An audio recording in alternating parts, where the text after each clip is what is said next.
Assalamualaikum warahmatullahi wabarakatuh.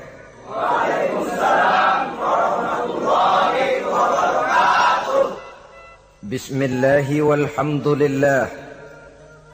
Wassalatu wassalamu ala sayyidina Rasulillah wa ala alihi wa sahbihi wa man tabi'ahu wa wala. Amma ba'du, subhanaka la ilma lana illa ma 'allamtana innaka antal alimul hakim. La hawla wa la quwwata illa billahil aliyyil azim.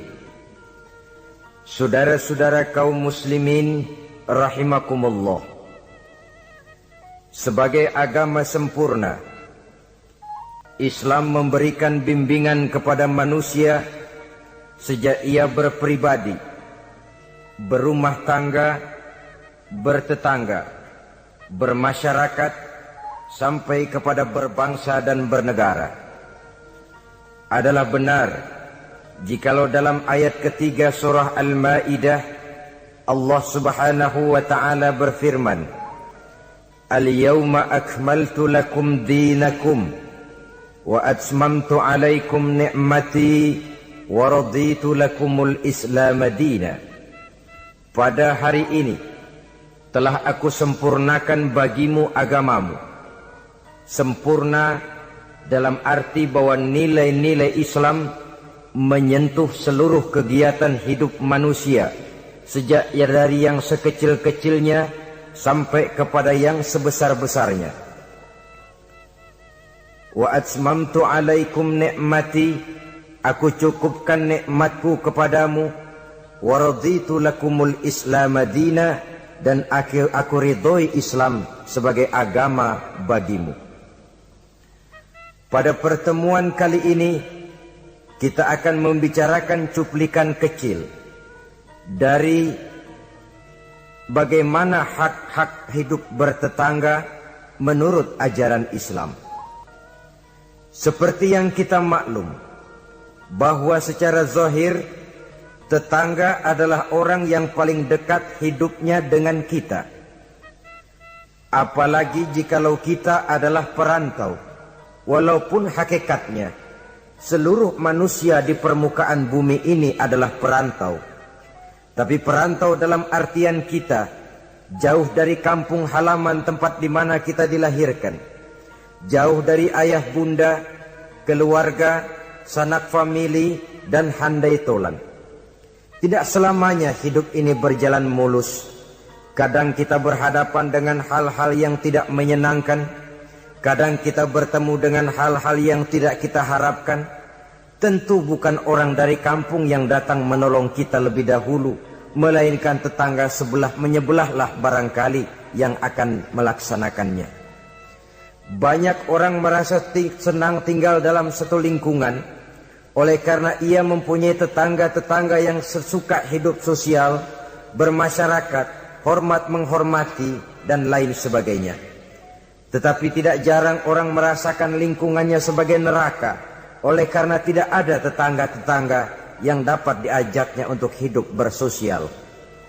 Demikian besar perhatian Islam terhadap hak-hak bertetangga ini, sehingga melalui hadis dari Abi Suraij Al-Khuzai, Rasulullah sallallahu alaihi wasallam bersabda, "Man kana yu'minu billahi wal yaumil akhir falyuhsin ila jarihi."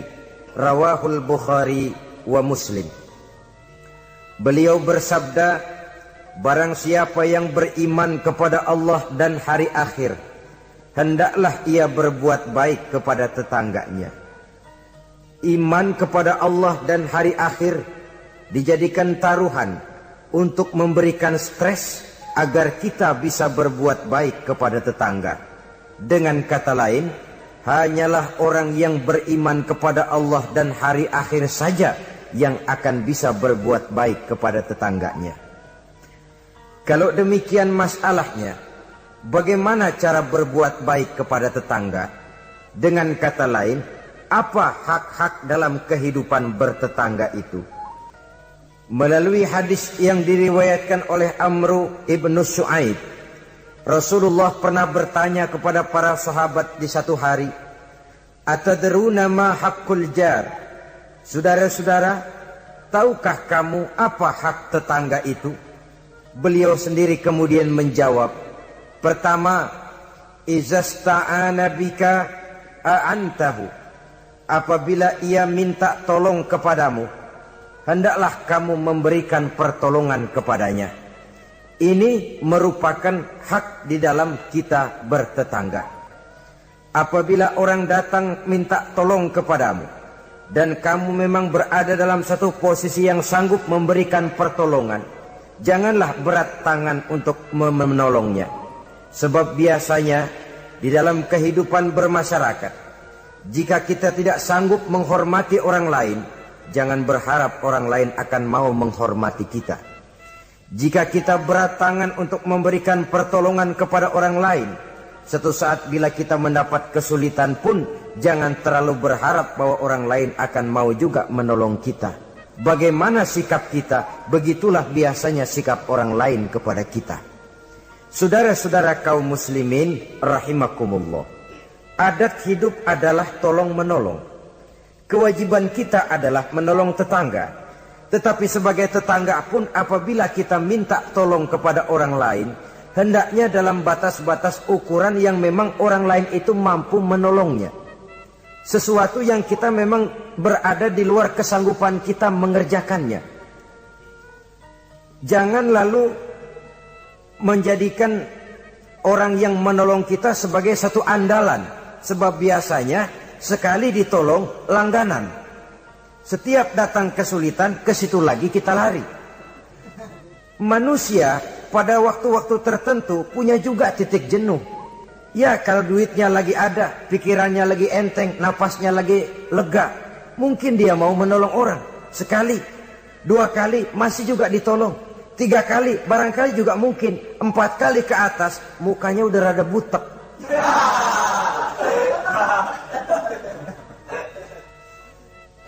Saudara-saudara, oleh karenanya, walaupun adat hidup adalah memang tolong menolong, tolong menolong itu artinya kan take and give, saling memberi, saling menerima. Ada saatnya kita memberi, ada saatnya juga kita menerima. Tapi yang diajarkan oleh agama memang yadul ulia khairun min yadis sufla, seperti kata Nabi.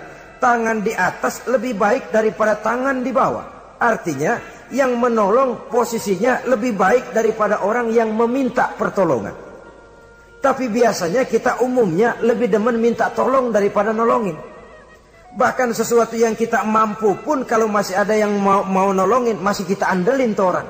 Ya lu aja dah, lu aja. Padahal kita bisa.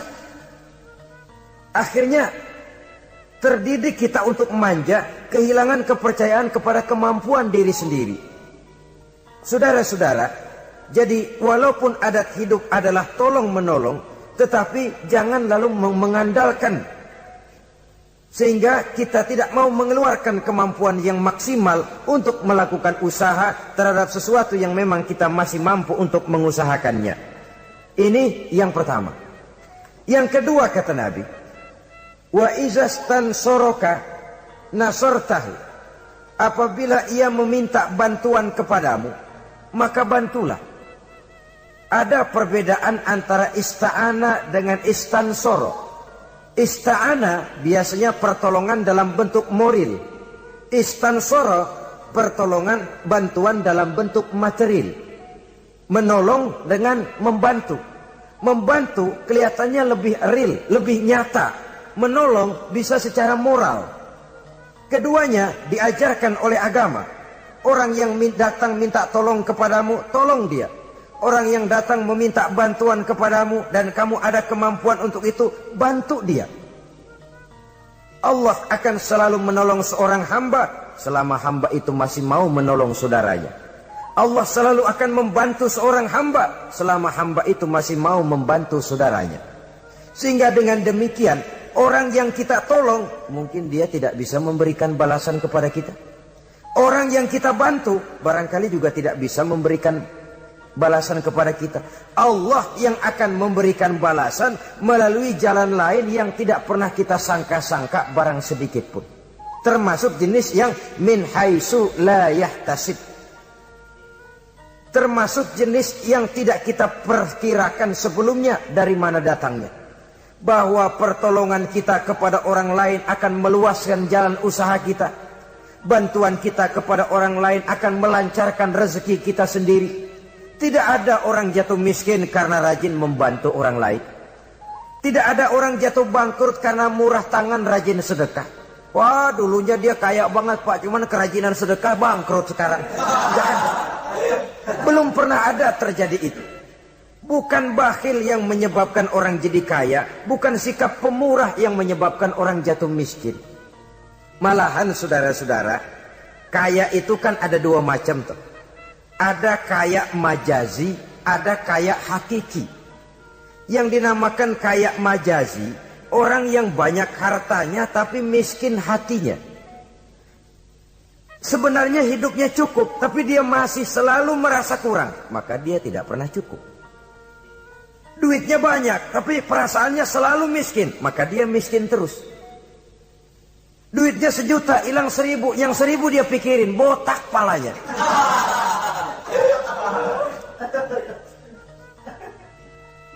Harta dia cukup, hati dia miskin. Itu yang disebut kaya majazi. Cuma kaya dalam arti kulit luarnya saja. Bahkan kadang-kadang dia sendiri tidak bisa menikmati kekayaannya. Jangankan orang lain, dirinya sendiri tidak bisa menikmati kekayaannya. Konon lagi akan memberikan bantuan kepada orang lain. Duitnya banyak, nasaban sari makan sama pala gesek mulu.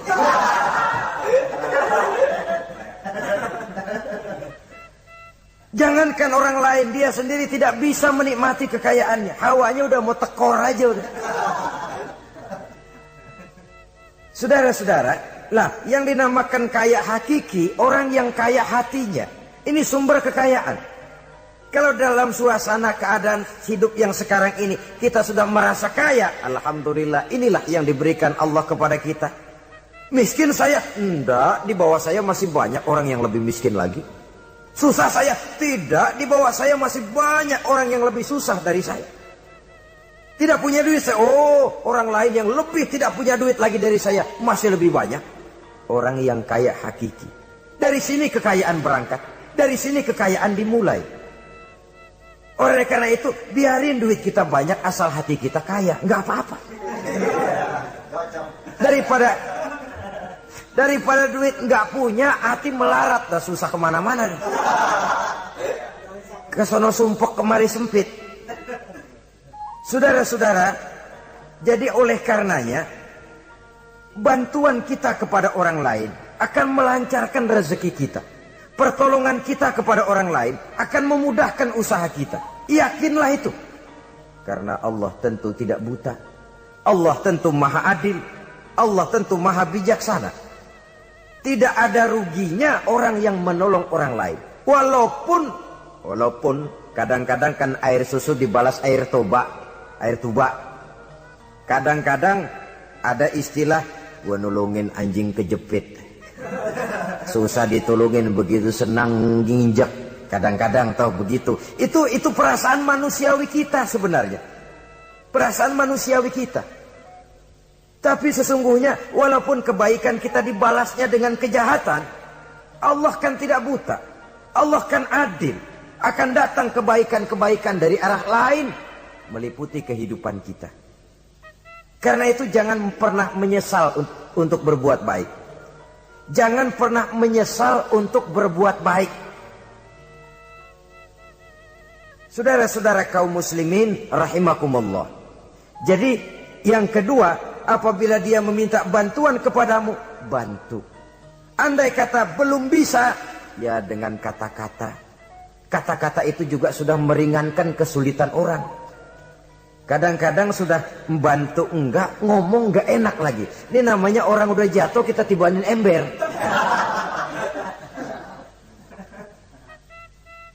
Orang sudah datang minta bantuan, kesulitan.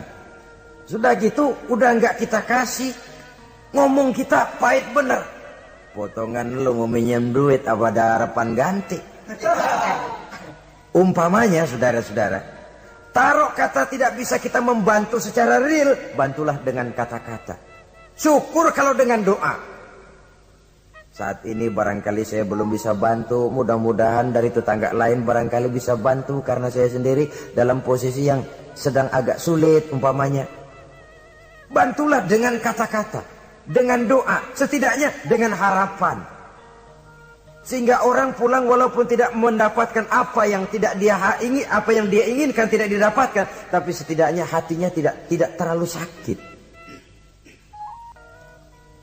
2. Yang ketiga, wa inistaqradaka aqradtahu. Apabila dia meminjam kepadamu, pinjami dia. Apabila dia meminjam sesuatu kepadamu, pinjami dia. Meminjam, istilah hidup kan ada, memang kita tutup lubang gali lubang.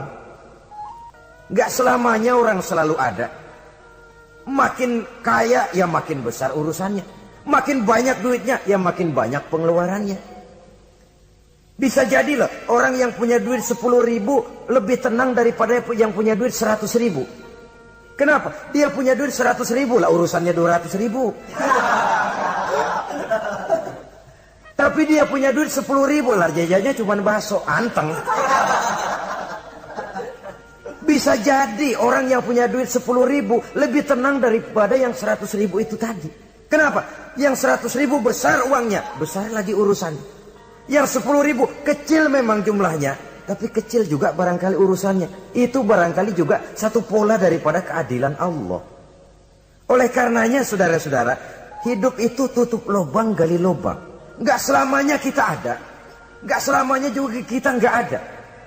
Pada saat kita gak ada, ya kepada tetangga.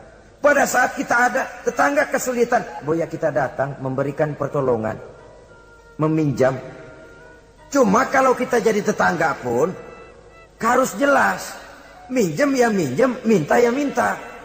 Ini jangan minta ya minta, minjem ya minta. Nggak jelas batasnya, nggak jelas batasnya, saruh jadinya. Sebab istilah minjem ini kan utang. Utang itu adalah kewajiban kita untuk membayarnya. Jadi harus jelas. Minta, ya minta. Minjam, ya minjam. Jangan kalimat itu disamarkan. Karena udah keseringan minta mulu, pakai istilah minjem dah. Minjem dulu duit. Mau minta, malu keseringan, minjem dikata. Padahal minta juga maksudnya. Samar jadinya. Dia juga. Apabila dia meminjam sesuatu kepadamu, pinjami dia. Saudara-saudara, ia tentu tidak hanya dalam bentuk uang, dalam bentuk hal-hal yang memang wajar dalam bertetangga, pinjam meminjam. Teriskaan umpamanya tuh, lalu pisau, apa gunting, apa-apa. Tapi tentu terbatas kepada jangan yang milik-milik pribadi pinjam meminjam istri umpamanya. Itu tentu malah mal'un, terlaknat dalam agama itu. Tidak ada umpamanya, ini gue lagi halangannya gue pakai dulu lah punya.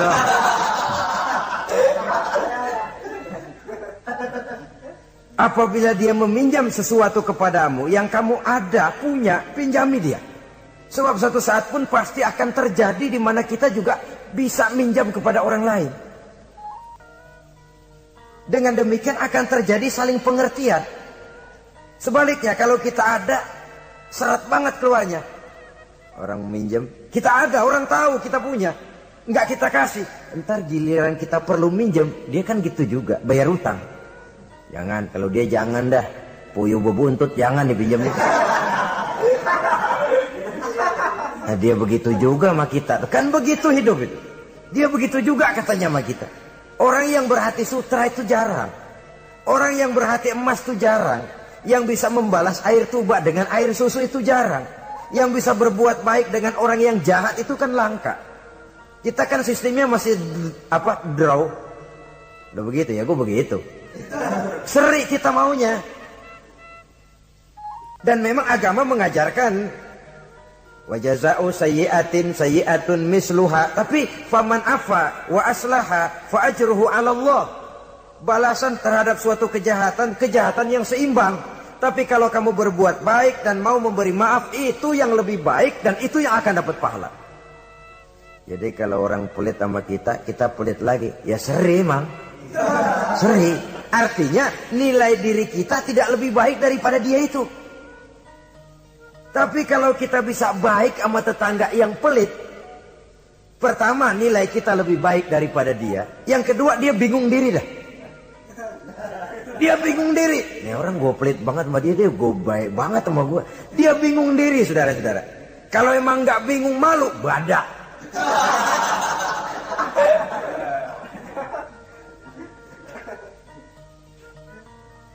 Berbuat baik kepada orang yang tidak baik kepada kita. Bersilaturahmi dengan orang yang marah sama kita. Wah, itu ajaran terpuji sekali. Memberi orang yang mencegah kita. Bersilaturahmi dengan orang yang memutuskan hubungan dengan kita. Kita sih tahu dia marah banget sama kita, cuman kita pura-pura nggak tahu aja. Kita anggap dia nggak marah sama kita. Ketemu tetap, Assalamualaikum, mau kemana? Perkara dia mau nyaut apa enggak itu bukan soal. Tapi kita sudah menunjukkan nilai bahwa kita lebih baik dari dia. Aku nanya kok sama kau, aku lebih baik dari kau. Tapi itu jangan lalu timbul. Jangan lalu timbul perasaan tuh kan, gua kan, tuh ya. Jangan. Dengan berbuat itu kita hanya ingin membuktikan bahwa kita tidak sama kok dengan dia. Dia boleh marah sama saya, tapi saya nggak bisa marah sama dia. Dia boleh pelit sama saya, tapi saya nggak bisa kok pelit sama dia seperti dia pelit kepada saya. Dia boleh memutuskan silaturahmi dengan saya, tapi saya nggak bisa kok begitu. Dengan begitu kita sudah menunjukkan satu posisi bahwa kita lebih baik daripada dia. Tapi kan langka yang begitu, umumnya yang enak kan draw, tos-tosan. Saudara-saudara kaum muslimin, jadi izas takrodoka akrotahu, apabila ia meminjam sesuatu kepadamu dan kamu ada kemampuan, ada yang akan kamu pinjami, pinjamkan dia. Apalagi kalau kita merasa bahwa yang meminjam ini dalam satu posisi yang memang dia rasanya sulit untuk mengganti. Lebih baik sudah diniatkan sedekah saja, diikhlaskan. Sudahlah Bu, nggak usah pinjam, saya bantu saja. Daripada nanti jadi beban lagi, sudah saya ikhlaskan, saya bantu. Itu yang lebih istimewa. Tapi saya katakan tadi, kalau tidak ada kesadaran bahwa rezeki adalah amanah Allah, bahwa harta adalah titipan Allah, apa sih yang kita punya? Seperti kita lahir ke dunia, begitulah kita akan masuk ke liang kubur. Cuma kelebihannya kain putih saja. Selebihnya tidak ada lagi. Sebagaimana kita lahir ke alam dunia ini, begitulah kita akan meninggalkan alam dunia ini. Jadi yang kita jaga kukuh-kukuh, yang kita bentengi, yang kita bakhil karenanya, sedikit pun tidak akan pernah kita bawa. Kecuali kalau dia, saya katakan tadi, kita infakkan di jalan yang diridhoi Allah, termasuk menolong orang. Ada juga lagi nih, minjemin tapi nyakitin. Rentenir namanya. Pakai perjanjian. Minjam 10, pulang 15. Itu sama juga nyekek leher. Karena itu rentenir sangat dicela dalam ajaran agama. Mencari orang-orang susah, menolong. Tapi di belakang menolong menjerat. Sehingga utangnya itu lalu beranak. Giliran gak mampu aja, tanah orang digetet. Mungkin gak mampu, rumahnya ditarik. Habis dah. Saudara-saudara kaum muslimin, akhirnya yang melarat semakin bertambah kemelaratannya. Itu yang keempat. Maksud saya yang ketiga. Yang keempat, saudara-saudara, wa iniftaqara utta alaihi, apabila dia miskin. Maksud miskin di sini kesusahan. Utta alaihi, tengokin orang yang kesusahan. Saudara-saudara, ini bahkan yang dicontohkan lebih diutamakan oleh Nabi. Kalau orang susah yang sakit, lebih diutamakan untuk ditengokin. Kenapa? Udah jelas langka yang nengokin, langka yang nolongin. Mau berobat susah, ke dokter juga sulit. Tapi kalau orang kaya sakit, dokter dia bisa telepon. Apotek dia bisa telepon. Nggak ada duit, dia bisa bayar pakai kredit card. Orang miskin sakit, boro-boro manggil dokter. Kadang-kadang mantri juga nggak mampu dia panggil. Sehingga dengan demikian apabila ia mendapat kesulitan, tengokin. Jangan berat langkah untuk menengoki orang yang memang mendapat kesulitan itu. Sebab kalau tidak, maka nanti pada suatu saat bila kita yang mendapat kesulitan, orang akan berat juga kakinya untuk nengoki kita. Kita biasanya kalau orang kayaan aja dikit dapat kesulitan, dok kayak besan yang nengokin dah. Yang mau setor muka, yang mau jilat macam-macam. Tapi kalau yang digubuk reot yang melarat itu mendapat kesulitan, yang lewat cuman melengos dong. Ciano sakit ya? Iya, kesianan. Udah kesianan doang. Terus lewat. Terus lewat. Saudara-saudara kaum muslimin rahimakumullah. Yang kelima, wa iza marido uttahu. Apabila dia sakit, datanglah kamu, tengokin, hibur hatinya. Kalau perlu bantu, berikan obat. Setidaknya dengan ucapan dan doa yang bisa meringankan sakitnya itu. Sebab ini, kalau orang sakit ditengokin, itu kesannya itu mendalam sekali. Bukankah itu Quraisy yang ngeludahi Nabi masuk Islam? Oleh karena pada waktu sakit dia, Nabi yang nengokin. Tiap Nabi lewat ke masjid diludahin. Begitu itu orang sakit, Nabi pertama yang nengokin. Apa yang terkesan? Ya Muhammad, bukan main akhlakmu. Tiap hari kamu lewat saya ludahin.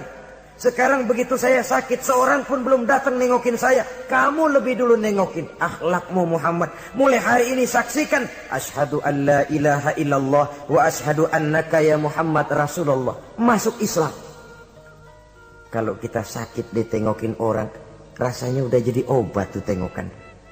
Dan akan kita kenang, kita ingat. Iya dulu waktu saya sakit, dia datang. Dalam kondisi di mana kita prihatin, pertolongan orang biasanya, kebaikan orang sangat tidak mudah kita lupakan. Dan ini akan berakibat kita merasa berhutang budi. Dan kata orang, hutang emas bisa dibayar, hutang budi dibawa mati. Saudara-saudara kaum muslimin, jadi oleh karenanya apabila dia sakit, tengoki, jenguki. Kalau perlu, berikan bantuan sesuai dengan kemampuan yang ada pada diri kita. Yang keenam, saudara, yang merupakan hak bertetangga, wa iza mata tabi'ta janazatahu. Apabila ia meninggal dunia, iringi jenazahnya sampai ke liang kuburnya. Dan ini sudah kita bicarakan pada pertemuan tentang hak-hak muslim beberapa waktu yang lalu. Yang ketujuh, hak bertetangga, wa in asobahu khairun hanna'tahu. Apabila ia mendapat kebaikan, hendaknya engkau ikut bersukacita. Senang kalau tetangga lagi senang. Merasa suka kalau tetangga dapat nikmat. Alhamdulillah ya, tetangga kita udah bisa beli TV berwarna. Mudah-mudahan kita bisa numpang nonton. Alhamdulillah. Jangan lantas sakit hati. Gile udah beli TV berwarna, merah tuyul berapa biji nih?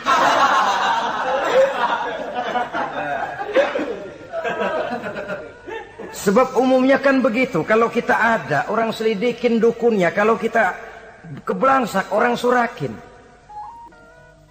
Islam mengajarkan, in asobahu khairun hanna'tahu. Kalau tetanggamu mendapat kebaikan, hendaknya engkau ikut bertahniah, ikut bersukacita, ikut gembira. Syukur, alhamdulillah dia mampu. Syukur dia bisa, syukur dia mampu. Dan itu memang berat. Kalau ini tidak ada, tidak kita miliki dalam diri, yang timbulkan hasud. Nah, hasud ini kata Nabi, memakan amal seperti kayu api memakan kayu bakar. Hasud menyantap amal seseorang seperti api memakan kayu bakar. Kita sangka sembahyang kita udah cakep bener, tapi punya sifat hasud, maka nilai sholat kita itu bisa dimakan oleh sifat hasud tadi. Kita sangka puasa kita udah cakep banget, Tapi hati berbulu, hasud. Kalau orang Betawi bilang berak. Enggak ada demen-demennya sama orang. Ada orang dapat nikmat timbul hasudnya. Hasud itu akan menggeragoti amal seseorang, kata Nabi, seperti api memakan kayu bakar. Api kalau makan kayu bakar kan cepat sekali, kretek habis. Begitu cepatnya hasud memakan amal seseorang. Jadi kita yang sudah rajin sholat, kita yang sudah tekun puasa, kita yang sudah rajin baca Quran, tahajud di waktu malam, jangan dulu lalai, jangan dulu sombong. Siapa tahu hati ini masih bersarang penyakit hasud. Tidak senang melihat orang lain dapat nikmat. Sempit hati kita melihat orang lain bahagia. Saudara-saudara kaum muslimin rahimakumullah, alangkah mulianya ajaran Islam. Tetanggamu dapat kebaikan, kau ikutlah bersuka cita, kau ikutlah gembira, kau ikutlah bahagia. Kenapa? Kita umat Islam, jangankan bertetangga kepada sesama muslim, kepada yang non muslim saja hak bertetangga itu ada, apalagi kepada yang sesama muslim. Satu badan, apabila yang satu sakit, yang lain akan ikut merasakan sakit. Sering dicontohkan, badan kita, saudara jalan tengah malam, asik jalan, jempol kesandung akar nangka, beletak. Kontan begitu ibu jari tersandung, darah keluar, mulut bilang aduh, pala ikut pusing, mata nangis. Nggak usah pakai nunggu undangan. Nggak ada ibu jari tersandung, mulut bilang sama mata, nangis lu, mata sakit nih.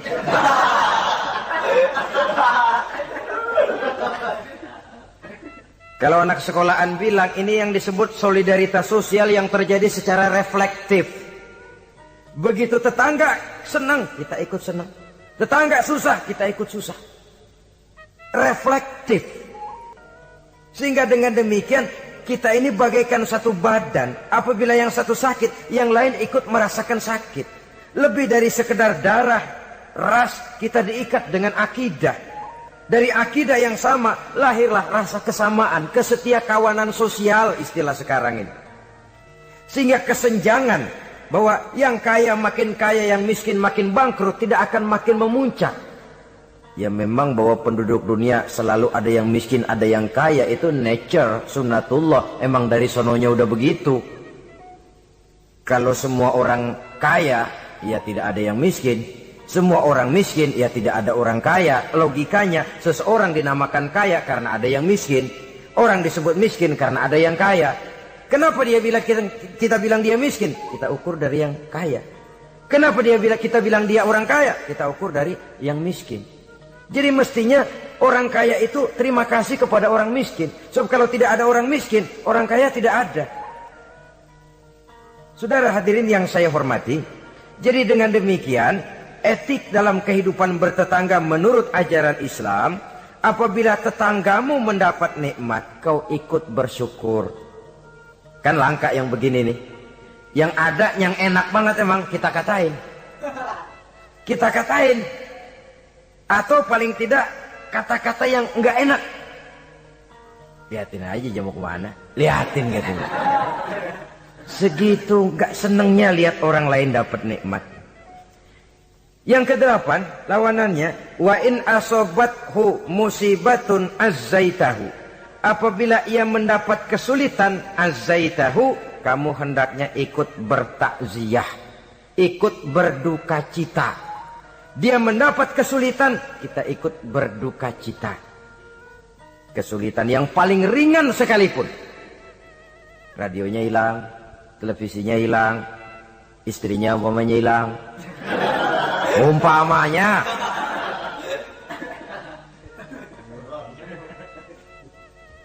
Kesulitan yang menimpa dia kita rasakan juga. Sebagaimana kalau kesulitan itu datang menimpa kita. Kan ukurannya begitu. Kalau saya kena begitu enak enggak ya? Enggak enak. Dia juga begitu, maka saya harus ikut seperasaan dengan dia. Ada kesetiakawanan itu. Tapi memang dalam kehidupan lebih mudah cari teman yang mau diajak ketawa daripada cari teman yang bisa diajak nangis. Sehingga kata seorang penyair, in zada mali kullun nasi khulani wa in qalla mali fala khillun yusahibuni.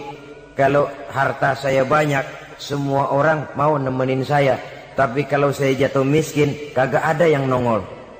Kalau kita lagi basah nih, rezeki lagi lancar, yang tumben ketemu ngaku encing sama kita.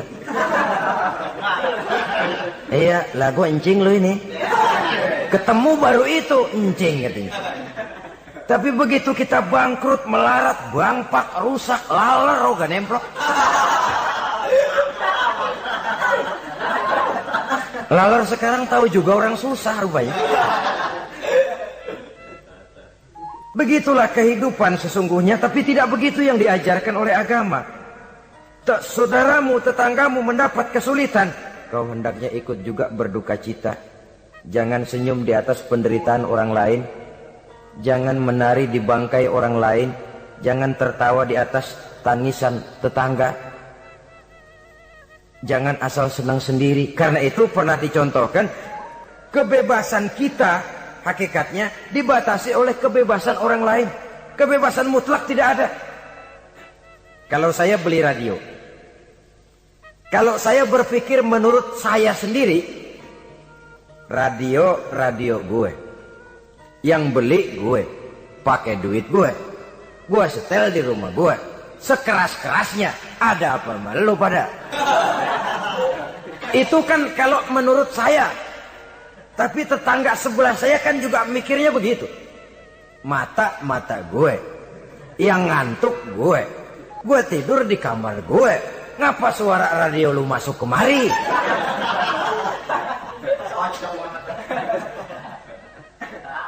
Jadi pada saat itu kalau demikian, kebebasan saya nyetel radio dibatasi oleh kebebasan tetangga saya yang mau tidur. Ini yang disebut hurriyatul mar'i mahdudatun bi hurriyati ghairihi. Kebebasan seseorang dibatasi oleh kebebasan orang lainnya. Kebebasan dalam arti mutlak sudah tidak ada hakikatnya. Betapapun saya senang wayang golek, senang bukan main. Tapi kalau sudah jam 3, tetangga saya sebelah mau tidur dengan aman tanpa perlu harus diganggu. Kalau begitu, cukuplah saya dengar saja karena saya senang. Tetangga saya belum tentu senang juga dengan wayang golek. Jangan cuma memperturutkan kesenangan. Oh pokoknya emang saya hobi banget wayang golek. Masa bodoh jam 3 kayak setel habis dah. Masih ayo nama gening udah.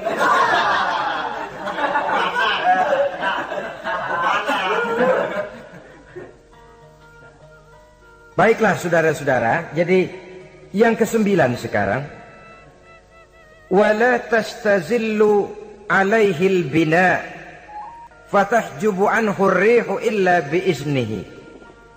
Jangan meninggikan, jangan melebihkan bangunan sehingga menutup jalan angin kecuali dengan izinnya. Nah, ini yang sering terjadi. Kadang-kadang lah tanah gua, emang apa gua bangun diri di atas tanah gua. Kadang-kadang pas-pasan bangun tembok di tembok orang. Kadang-kadang tembok orang aja pakai dapur. Ya kalau dengan izin sih nggak jadi soal. Boleh ya dikasih jarak begitu. Kadang-kadang ngambil pas sehingga jatuhnya air genteng kita ke tanah orang lain. Itu pun kalau tidak dengan izin orang yang bersangkutan, itu sudah mengganggu hak bertetangga. Saudara-saudara, begitu etisnya Islam melindungi hak-hak orang lain sehingga jalan angin saja kalau orang lain jadi sumpah itu sudah mengganggu etika bertetangga.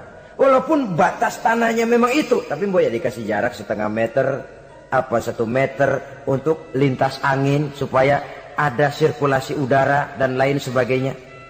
Sehingga dengan demikian akan timbul saling pengertian. Dan kalau sudah ada saling timbul pengertian, maka kenikmatan bertetangga itu ada. Nah, lebih celaka lagi kalau nanti jor-jorannya jor-joran bangun-bangunan. Lu bangun 2 tingkat, gua 3 ntar. Yang sebelahnya 4. Yang sebelahnya 6.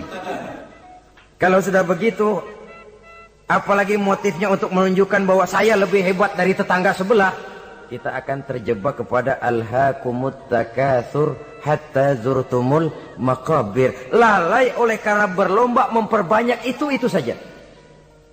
Kebanggaan materi, kebanggaan terhadap sesuatu yang kalau kita kembali menghadap Allah tidak akan pernah kita bawa. Itu yang kita agulkan. Kebun saya, mobil saya, tanah saya, pabrik saya. Tidakkah juga dia bertanya, kalau saya mati, apa yang akan saya bawa? Pabrik itu, kebun itu, peternakan itu akan ikutkah bersama saya ke liang lahat? Kebanggaan material, karena itu sering melahirkan status sosial, dikejar-kejar orang. Tapi kebanggaan moral, yaitu bekal yang cukup di saat kembali kita menghadap Allah, memang tidak kelihatan. Jadi dia tidak bisa jadi status simbol yang melahirkan kebanggaan. Yang ke-10, wala tu'zihi, jangan menyakiti tetangga, baik dengan ucapan ataupun juga dengan perbuatan. Ucapan ataupun perbuatan. Wa idza ishtaraita fakihatan fa'ahdilahu, apabila kamu membeli buah-buahan, bagi tuh tetangga, bagi tetangga. Wa illam taf'al, kalau memang tidak bisa membagi, belinya juga pas-pasan, boro-boro bagi, ngatur anak sendiri juga bingung. Duren atu anak 6 bagaimana ini? Umpamanya. Boro-boro bagi untuk jatah anak sendiri kita bingung. Wa illam taf'al, kalau memang kamu tidak bisa bagi, fa'adkhil hasirron, jangan demonstratif. Bawa ngumpet-ngumpet jalan belakang kek. Jangan diteng-teng tuh duren di hidung tetangga. Duren oi, duren. Fa'adkhil hasirron, bawa masuk ngumpet-ngumpet. Wala yakhruju biha waladuka liyaghizu biha waladahu. Nah ini anak. Kita bawa ngumpet masuk, tapi anak kita juga dipesan, makan di rumah aja dah, nggak enak sama tetangga. Jangan malah anak kita ajukin, disuruh lu bawa pergi makan di depan anaknya.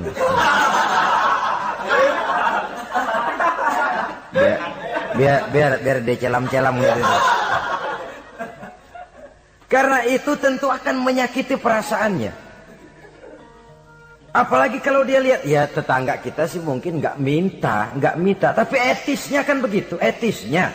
Loh, kok kayak hidup sendirian sih, bawa rambutan sekarung, sebelah kayak kebagian dikit, enggak, apa dimakan semua sekarung kan? Orang berpikir begitu.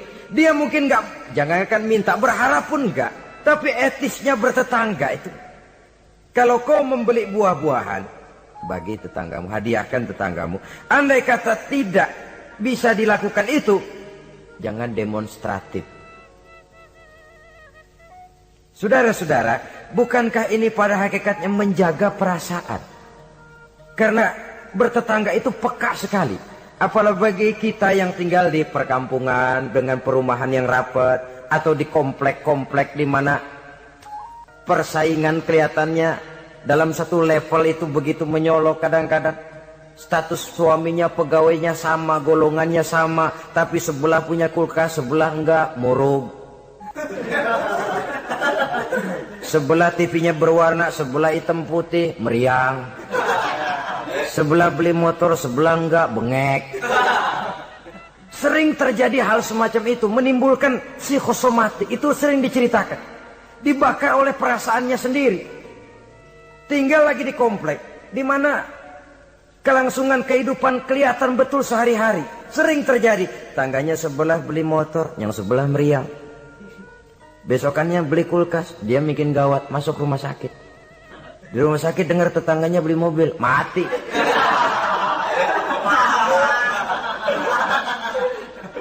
Disiksa oleh perasaannya sendiri.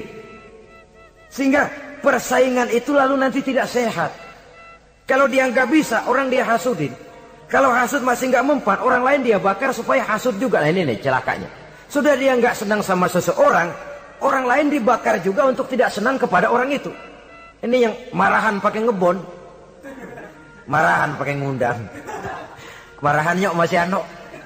Orang lain sudahlah dia sendiri nggak seneng, orang lain diajak juga, dipengaruhi lagi supaya nggak seneng sama orang itu. Nih dajalnya betul ini. Mestinya bahkan etisnya, kalau kita nggak senang kepada orang, cukup kita. Orang lain malah, oh dia baik kok, baik. Tapi kok kamu, ya saya cuma kebetulan, dia baik kok, silahkan aja. Mestinya malah begitu. Ini yang terbalik tidak. Kita kalau sudah nggak senang sama orang, ngerambat. Udah jangan deketin dia. Ajak lagi sana, gosok lagi, gosok. Habis orang digosokin, supaya nggak senang juga sama kita. Lah yang digosok kayak batu cincin lagi, mau aja. Batu cincin apa tikus budeg tuh, nggak ngerti apa-apa, nggak ngerti urusan junturungan, hayo aja. Saudara-saudara kaum muslimin, begitu perhatian Islam di dalam menjaga perasaan bertetangga, sampai dalam hal-hal yang kayak begini, jangan melukai perasaan orang. Ini kan kelihatannya sepele, soal kita beli lah. Yang beli buah saya, pakai duit saya. Iya, itu perasaan kita. Orang lain tetangga juga belum tentu minta kok. Belum tentu juga kepengen. Tapi dari segi etisnya bertetangga, bahwa kita menghormati dia, ada perasaan itu. Yang ke-11. Wala tu'zihi bikitari kidrika. Jangan juga kamu menyakiti dia, tetanggamu, dengan bau masakanmu. Bau masakan. Ini yang dimaksud tentu tetangga sebelah kelaparan. Kita udah nggak membantuin ngirimin makanan, baunya doang kita kirimin. Tinggal dia celam-celam, beleweran, telir.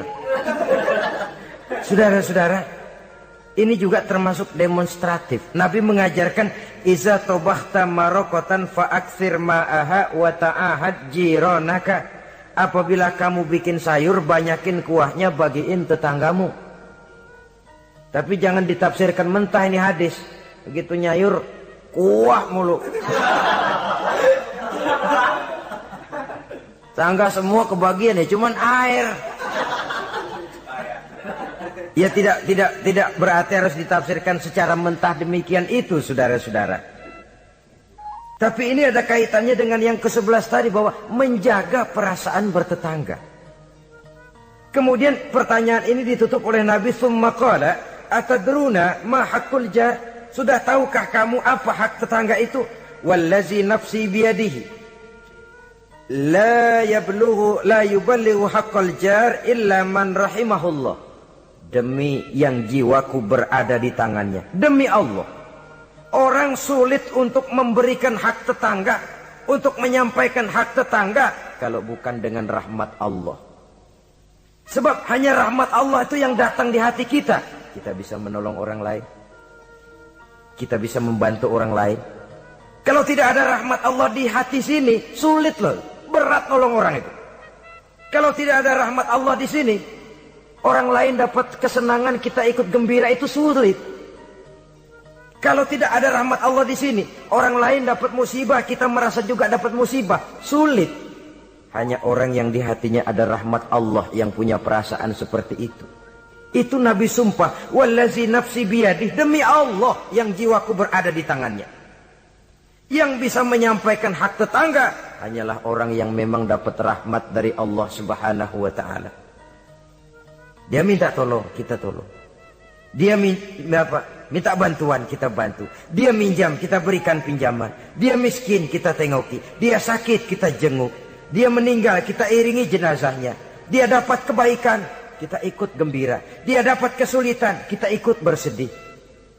Kita yang mendapat nikmat, sedikit kita bagi dia. Kita berikan kenikmatan. Kalau bukan rahmat Allah, rasanya sulitlah untuk berbuat seperti itu. Hanya dengan rahmat Allah. Dan oleh karena dengan rahmat Allah, maka rahmat itu tidak diberikan kepada setiap orang. Artinya, walaupun kita setiap orang barangkali tahu tentang hak bertetangga seperti ini, tapi tidak setiap orang bisa menjalani hak-hak bertetangga seperti ini. Saudara-saudara kaum muslimin rahimahullah, akhirnya kita manusia sebagai zon politikan, makhluk sosial, yang memerlukan keberadaan orang lain, kita menyadari tidak seorang pun di antara kita yang sanggup memenuhi keperluan hidup kita secara sendirian. Kita perlu orang lain, sebagaimana orang lain juga memerlukan kita. Oleh karena itu, mengukur orang lain dengan diri sendiri merupakan satu cara untuk menegakkan hak-hak bertetangga. Kalau saya digituin enak nggak? Nggak enak. Orang lain juga begitu. Kalau saya diginiin enak nggak? Enak. Orang lain juga begitu. Apa yang tidak enak terjadi pada diri kita, tentunya akan tidak enak juga jika terjadi pada diri orang lain. Sepanjang itu yang jadi barometer, kita tidak akan merasa benar sendirian. Sebab orang benar itu bagus, tapi merasa benar itu yang jelek.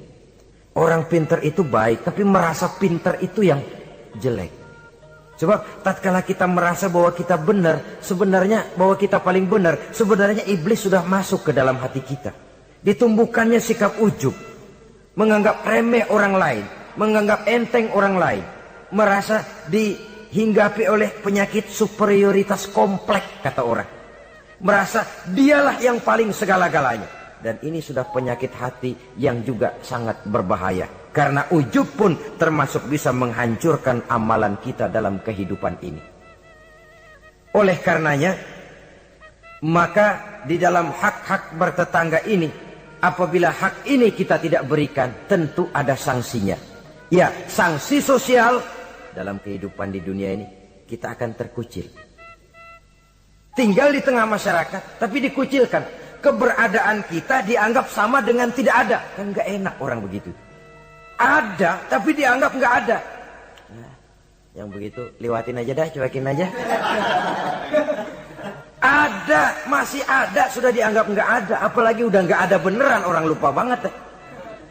Ada, dianggap gak ada. Alangkah ruginya kalau sampai hal itu terjadi pada diri kita. Keberadaan kita, eksistensi kita ini, kalau bisa memberikan warna dan dampak dalam kehidupan, keberadaan kita itu diakui oleh lingkungan.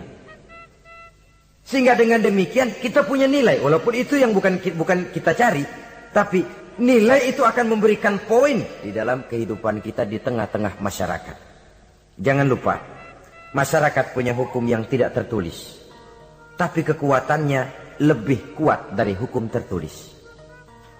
Kejam, sehingga orang bilang sekali arang tercoreng di dahi, selamanya akan selalu dikenang.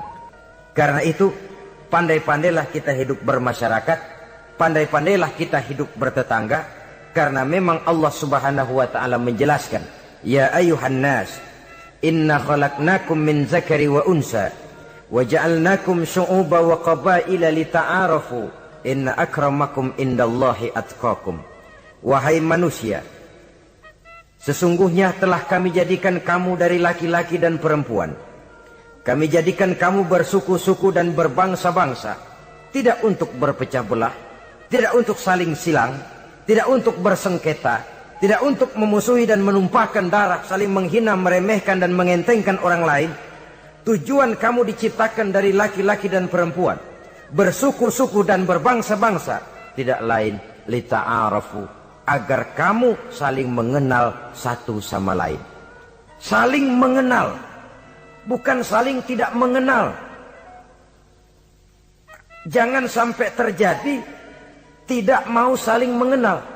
Quran memberikan peringatan, tujuan penciptaan laki-laki perempuan, bersuku-suku dan berbangsa-bangsa, tidak lain adalah agar kita satu dengan yang lain saling mengenal. Inna akramakum indallahi atqakum.